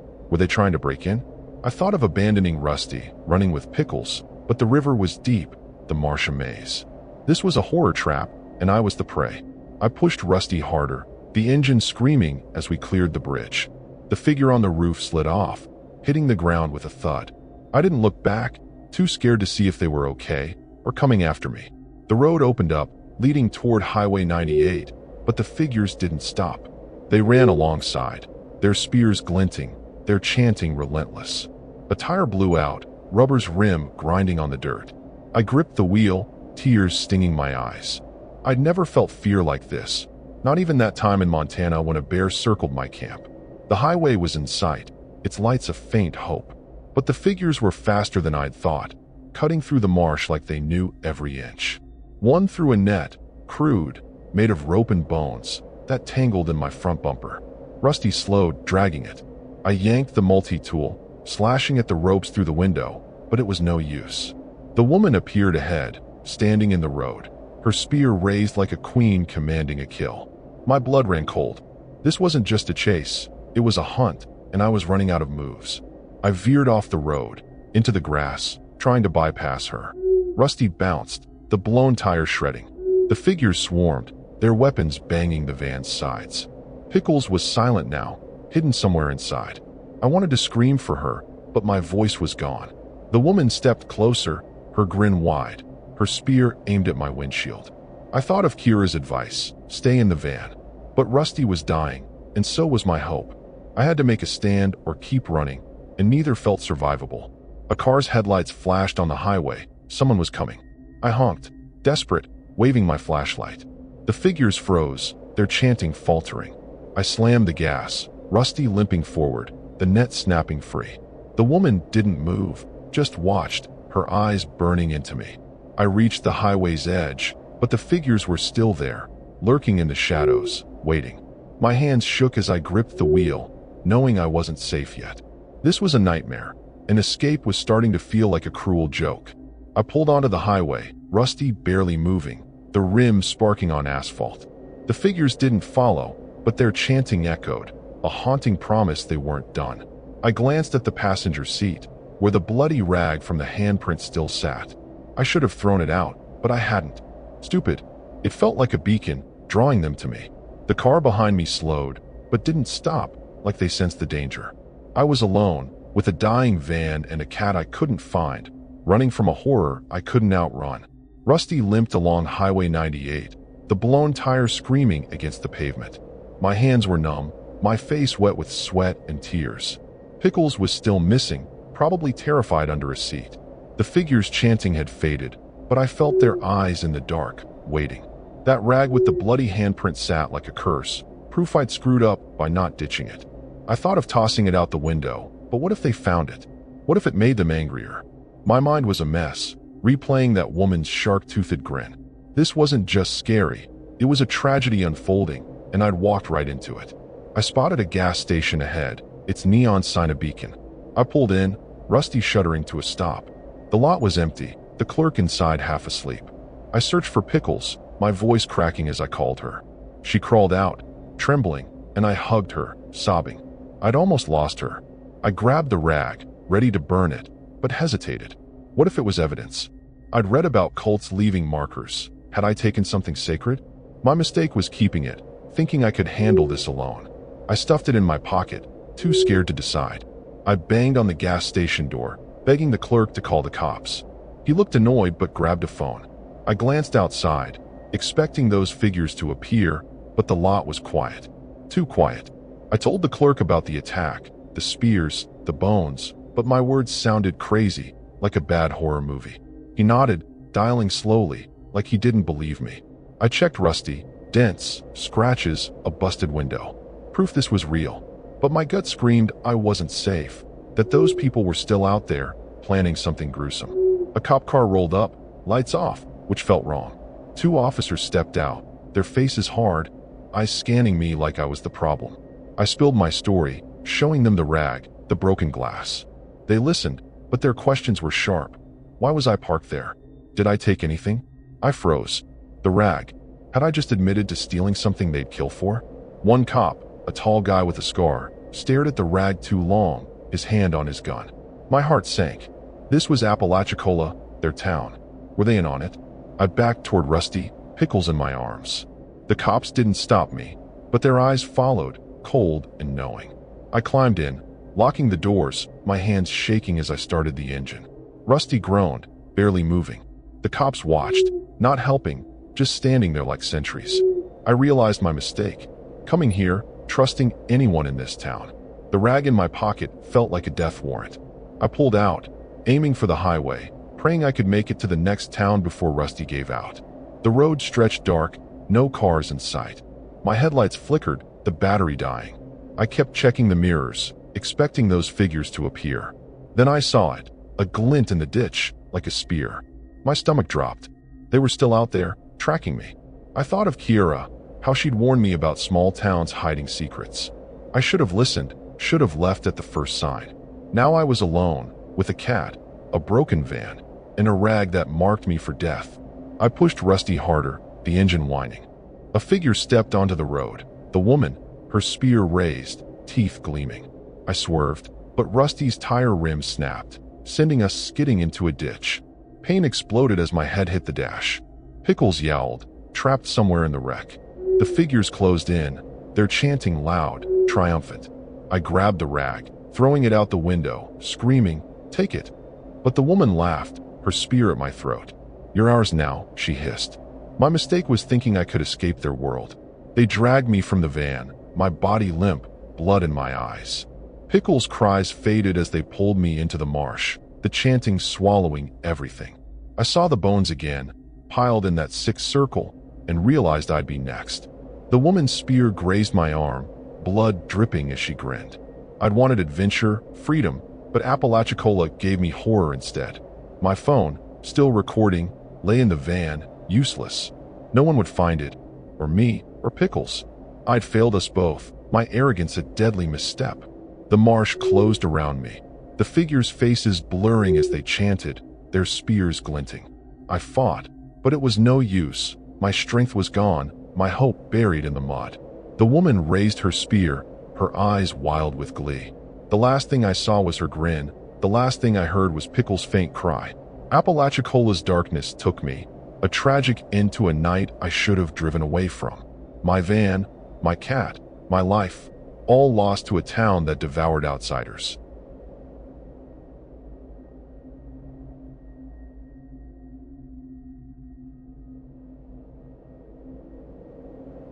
I'm Soren Vale, 34 years old, and I live in Eugene, Oregon. My van, a patched-up Chevy Express I call Juniper, is my home on the road. I've been van-lifing for 4 years, chasing solitude and starry nights. Last spring, I rolled into Apalachicola, Florida, lured by its quiet beaches and oyster dives. I parked in a secluded lot near East Point, just off the coastal highway, tucked behind some dunes.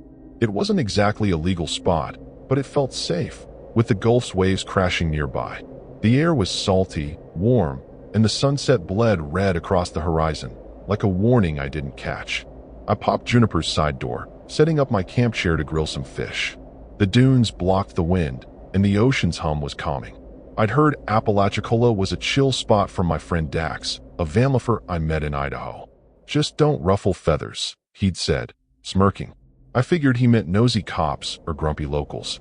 I tossed a stick for my ferret, Gizmo, who scampered around the sand. Juniper's fairy lights glowed, making the van feel like home. I was ready for a quiet night, just me and the Gulf. As the sky darkened, I noticed a faint glow behind the dunes, like a flashlight bobbing. Probably a beachcomber, I thought. I'd seen folks scavenging at night before, like in California when crabbers worked late.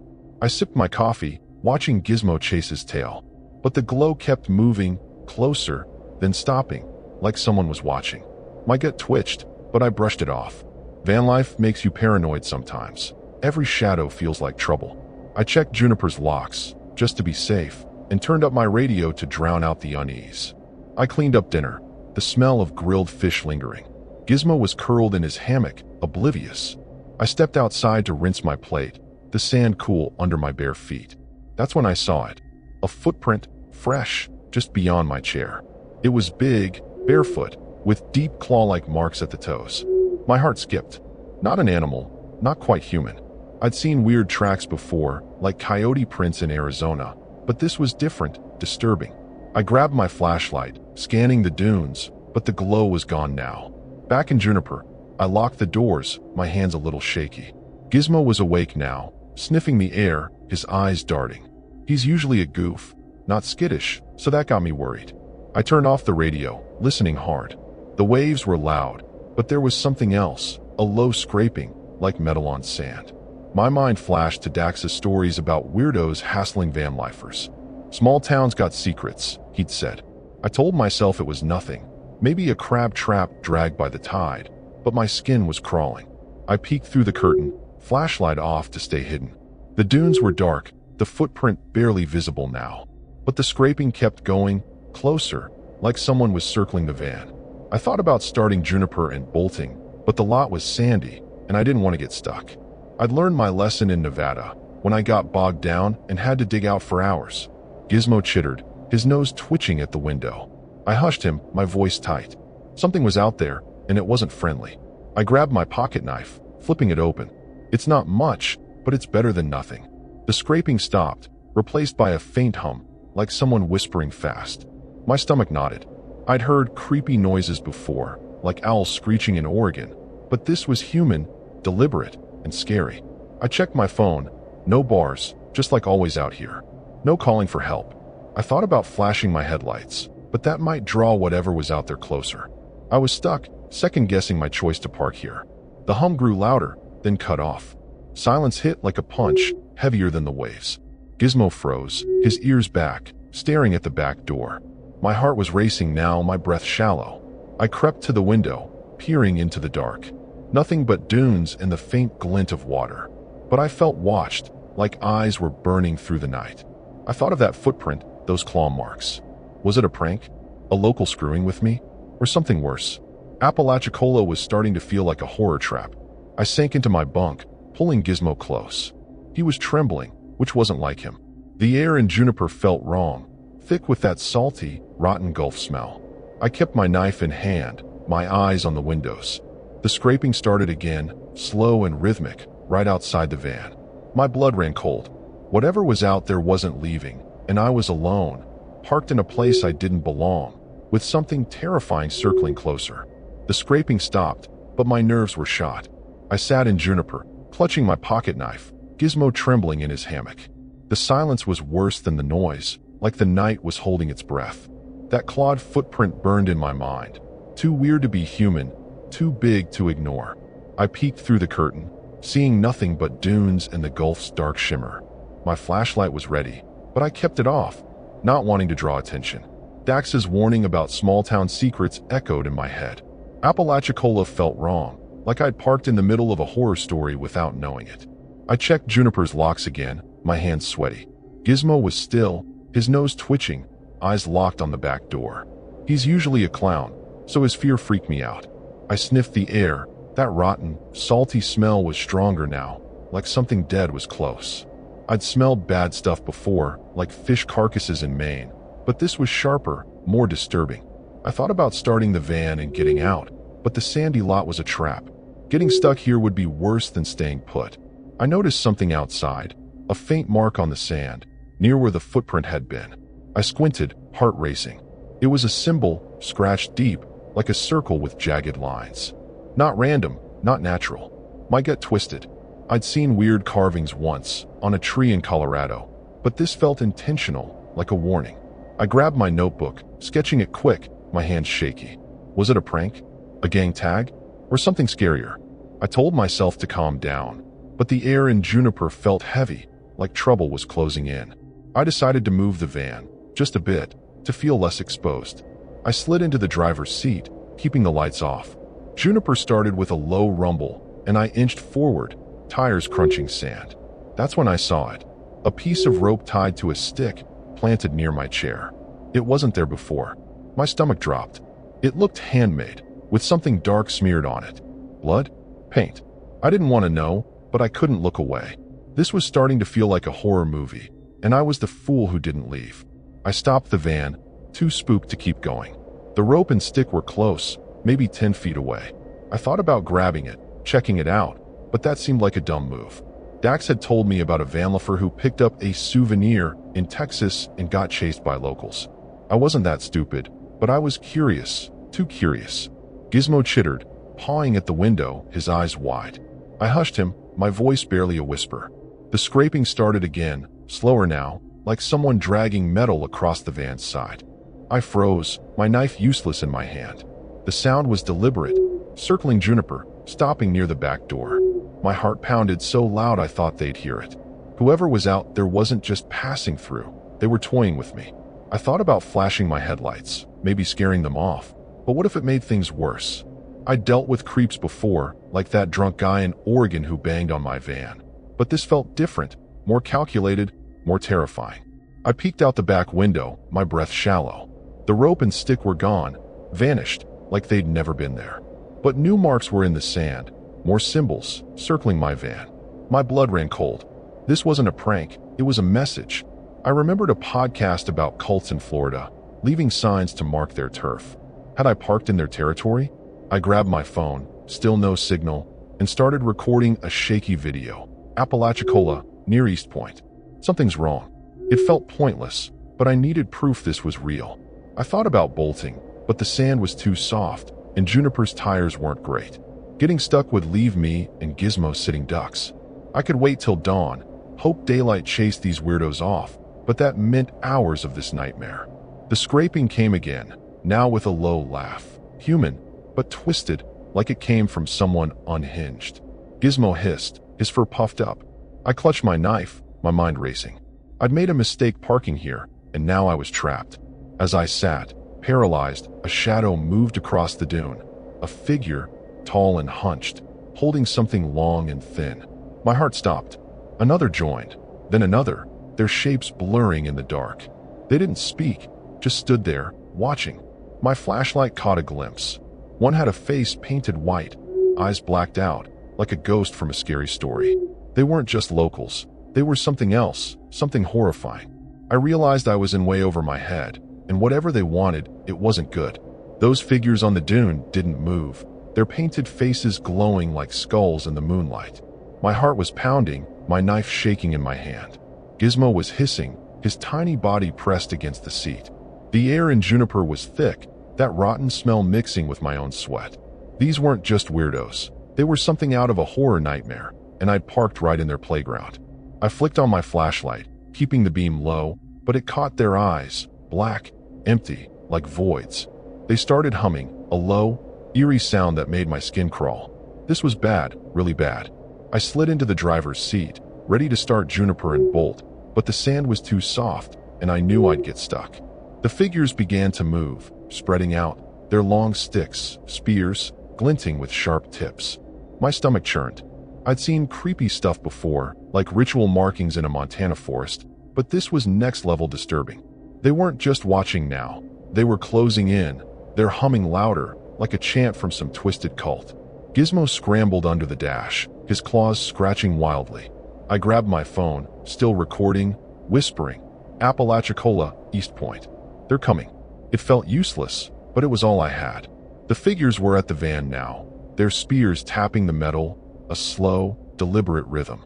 One scraped a cymbal into Juniper's side, the screech like nails on a chalkboard. I yelled, "Get away!" But my voice cracked, drowned by their humming. I thought of Dax's story about a Vanlifer who ran into trouble in Texas. Had it been like this? A full-on horror show with no way out? A rock smashed into the windshield, cracking it. I flinched, Gizmo squealing as glass dust fell. The figures didn't stop, their tapping turning to pounding, like they were testing the van's strength. I tried the engine. Juniper roared, but the tires spun uselessly in the sand. My heart sank. I was trapped, just like that time I got stuck in mud in Idaho. But this wasn't nature screwing me over. These were people, twisted and terrifying, and they wanted something from me. Or worse, they wanted me. I flashed my headlights, hoping to scare them off or signal help. Bad move. The humming spiked, angry now, and a figure slammed a spear into the side door, denting it. Gizmo shrieked, darting to the back. I grabbed my knife, ready to fight. But there were too many, 5, maybe 6, circling like sharks. The one with the painted face leaned close, their breath fogging the cracked windshield. Their lips moved, mouthing something I couldn't hear, but it felt like a threat, something scary and final. I thought about running, grabbing Gizmo and sprinting for the highway. But the dunes were a maze, and those spears looked deadly. I remembered a news story about missing campers in Florida, found weeks later, torn apart. Was this them? My mind raced, replaying that clawed footprint, those symbols. Had I stumbled into some sick ritual? The pounding grew louder, the van shaking. I honked the horn, desperate, but it only made them bolder. One smashed the side window, glass exploding inward. I screamed, shielding my face as shards rained down. Gizmo was somewhere in the back, his cries faint. The figures were at the windows now, their painted faces pressed close, eyes black and unblinking. The leader, tall, with a jagged scar across their cheek, raised a spear, its tip smeared with something dark. Blood? My blood ran cold. This wasn't just a prank, it was a hunt, and I was the prey. I tried the engine again, tires spinning, but Juniper wasn't budging. I was stuck, and they knew it. The chanting shifted, faster, like a pulse driving them into a frenzy. A spear pierced the door, inches from my leg. I kicked at it, yelling, my voice hoarse. I thought of Dax, how he'd laugh at my dumb luck, but this wasn't funny. It was horrifying, a nightmare I couldn't wake from. I grabbed a flare from my emergency kit, my hands shaking so bad I nearly dropped it. Maybe I could scare them off, by time. But the figures were everywhere, their spears scraping, their faces twisted with glee. I was out of options. I lit the flare, its red glow flooding the van. The figures froze, their humming faltering for a second. I waved it at the window, shouting, "Back off." But the scarred one just laughed, a guttural sound that made my stomach drop. They weren't scared, they were excited. The flare's light showed more symbols scratched around Juniper, like a cage closing in. I realized I'd made a mistake staying here, thinking I could handle Apalachicola secrets. Something was horribly wrong, and I was about to find out what. The flare's red glow lit up the figures' painted faces, but they didn't back off. Their chanting surged, wild and frenzied, as they pounded Juniper with spears. My heart was jackhammering, Gizmo's cries faint from the back. I tossed the flare out the broken window, hoping it'd scare them, but it just sank into the sand, hissing. The scarred leader grinned, their spear scraping my door. I floored Juniper's gas, tires spinning uselessly in the sand. This was a horror show, and I was trapped in it, fighting for my life. The highway was out there, maybe a mile away, but it felt like a different world. I yanked the wheel, trying to rock Juniper free. The figures swarmed, one climbing onto the hood, their blacked-out eyes staring through the cracked windshield. I screamed, swinging my knife, but they just laughed, a sound that chilled my blood. A spear smashed the other side window, glass spraying. Gizmo squealed, and I prayed he was okay. I thought of Dax's story about a Vanlifer who escaped a mob by sheer luck. Would I be that lucky?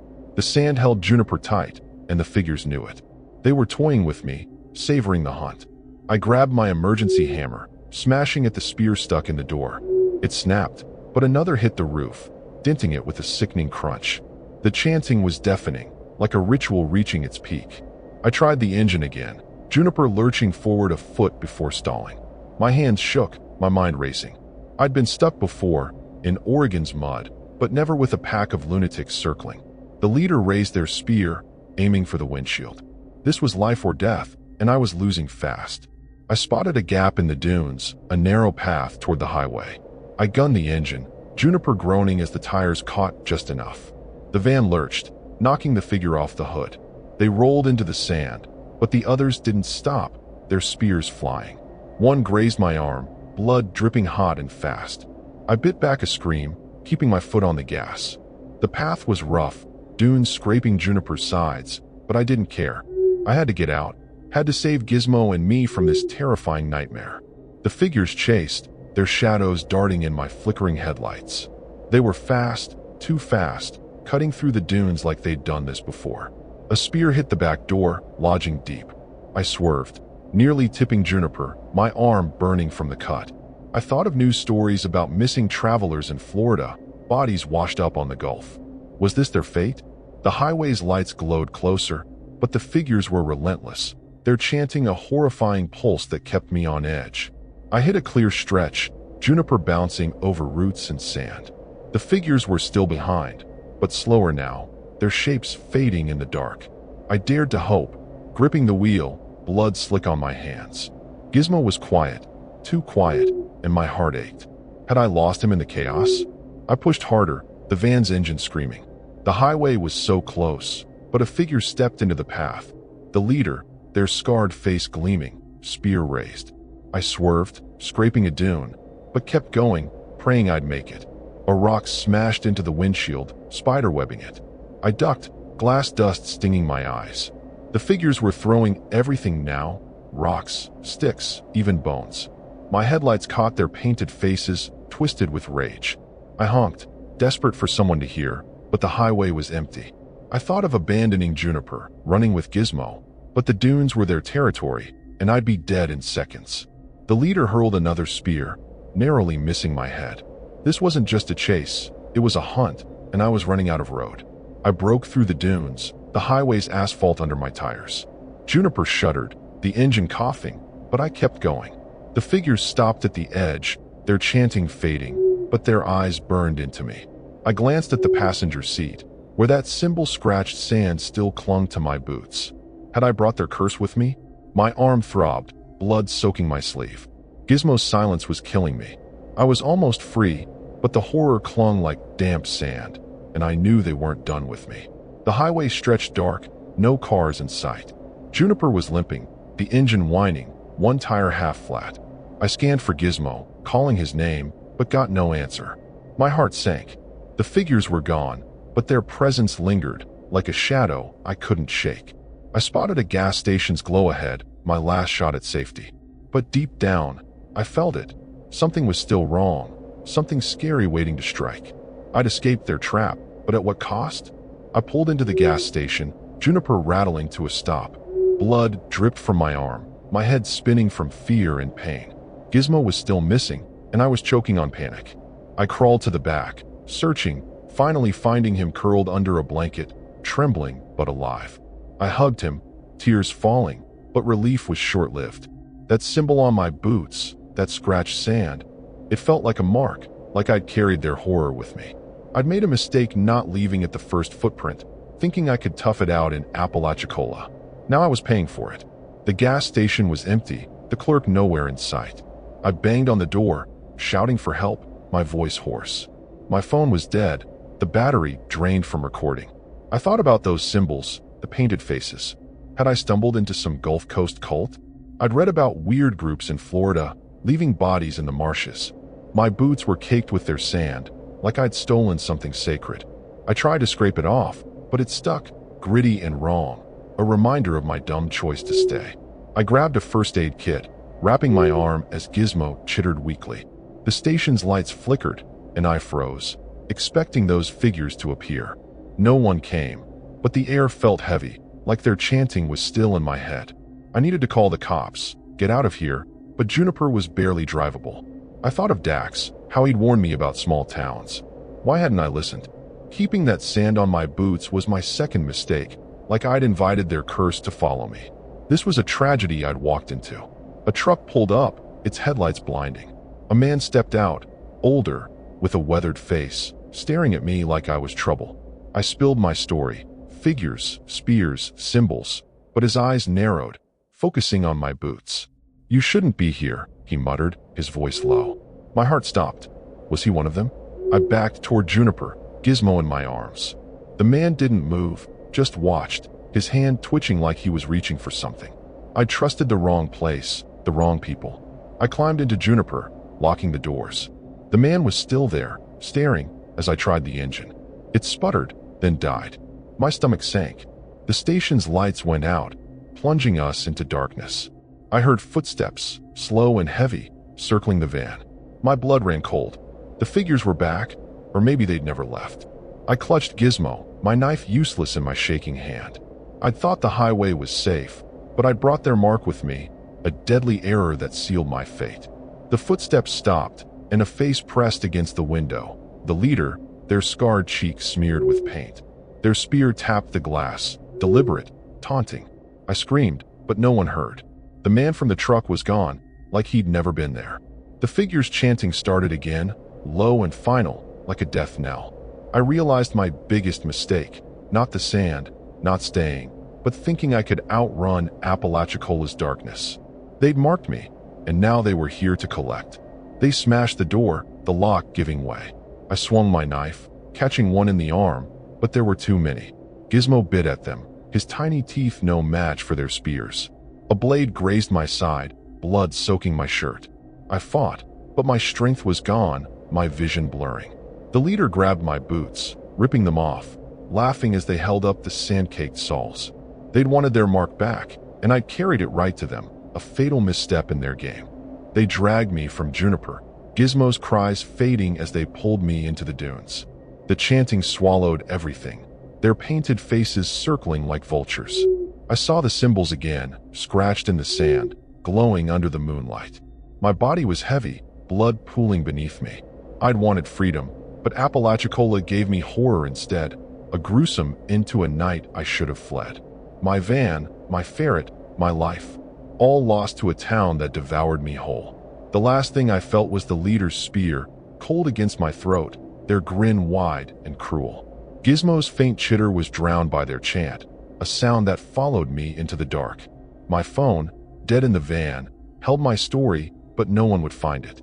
Apalachicola's secrets claimed me, a tragic price for my arrogance. The dunes closed in, and I was gone, another ghost in a town that thrived on blood.